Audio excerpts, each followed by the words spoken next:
I believe that we need to give young people a chance. When I was 16, I was given a chance.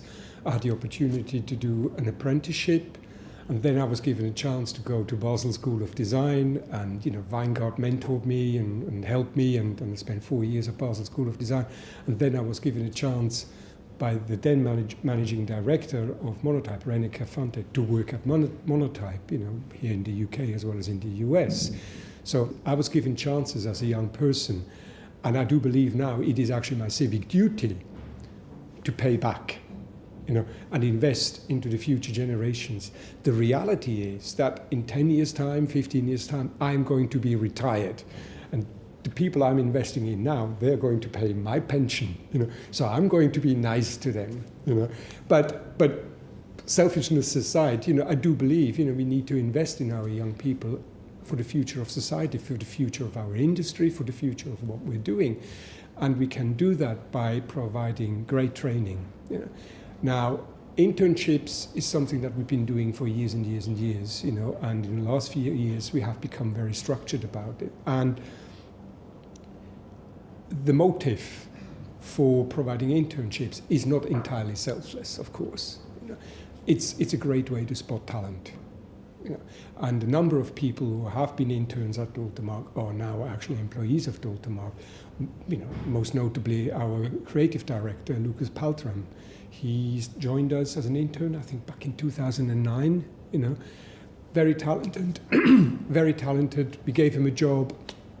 He's now our creative director, overseeing the development teams, and he's doing a fabulous job with that. I say, and there's a couple others, who are here who were interns before. Other people have moved, back to from wherever they came from. They work as graphic designers, and they use the internship simply to gain more experience in type and typography. Just to build on those foundations a little bit more, just to have that time for 2 months to just focus on one thing only, in their own time, and really deeply focus on that. Not be distracted about, I've got to learn this program, I've got to write a 10,000 word essay, but actually just there, pencil, paintbrush, eventually the mouse, just draw character after character after character every single day. And that gives them then that foundation. And in fact, the intern training program doesn't differ at all from the training program we give our new recruits, other than it is a little bit less in depth. It's not so much focused on the processes of how we're working here, but more the intern program is more focused on just giving the student the foundation. The practicality of our training program is such that we actually have a dedicated team for training. So when a new recruit starts at Dalton Maag, they're not even assigned to a team yet or anything. They are literally in training, and that's all they do. And we budget for that right from the start. So we know when the person starts on day one, they signed the contract. For the next 3 months or so, they are not available.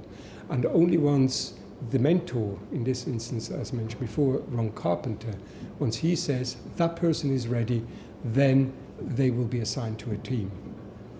So that's being budgeted for. Their time, whilst they're in training, their time is not being used for production work at all. Actually, that resource doesn't appear anywhere, and that resource doesn't appear anywhere on our planning system at all. Only once they're part of the team, then the resource appears, and then they get integrated in projects.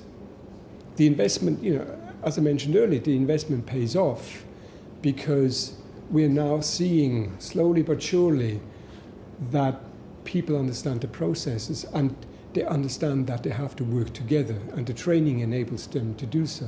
And by working together, people work more efficiently. They talk to each other, they have certain processes, everyone designs in a certain way, not creatively. It's obviously everyone has their own flair, how they express a design, but the mechanics of the design are the same for anyone.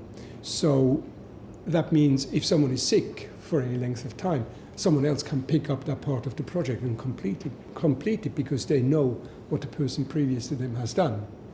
And they can just pick it up and finish it off. because everyone works in the same way. The industry is changing so much and an incredible fast pace. This is not only true for the type design industry. Graphic design is changing. The digital design industry is, every day it's changing. Every day you have to adapt. Fortunately, with fonts, things go a little bit slower, than in other parts of the design industry. However, we have to also keep pace with the change. We have to keep ourselves informed of what is going on in the industry. The biggest thing, for example, now is responsive type. Not only responsive typography, but responsive type. And that is happening now. Prototypes are already out there. There was just recently, I think a few days ago, there was a website, that basically shows proof of concept. And that's happening. I would suggest that in the next 12 to 18 months, responsive type is a reality as a technology, not necessarily from a design point of view, but as a technology, it's going to happen. It's there. That's one thing we have to keep up with. But I think for us at Dalton Maag, the way we keep up with the industry changes is by talking to our customers, understanding what their needs are, understanding what their requirements are. And our customers obviously are the design agencies, the digital agencies, but also the end client. If the end client tells me, what, I actually don't even know what open type features are, then we have to question ourselves, is there a need for us to do that?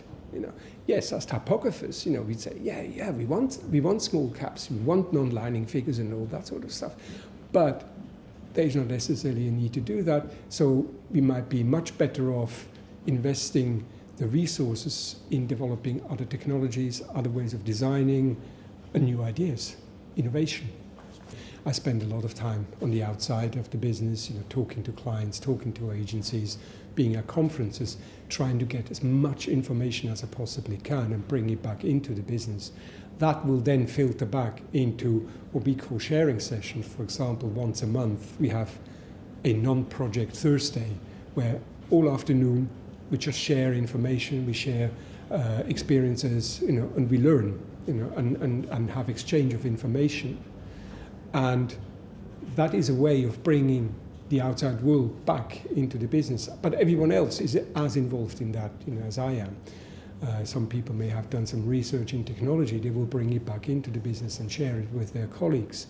So this is how we're keeping abreast, or how the development teams keep abreast, of the changes in technology.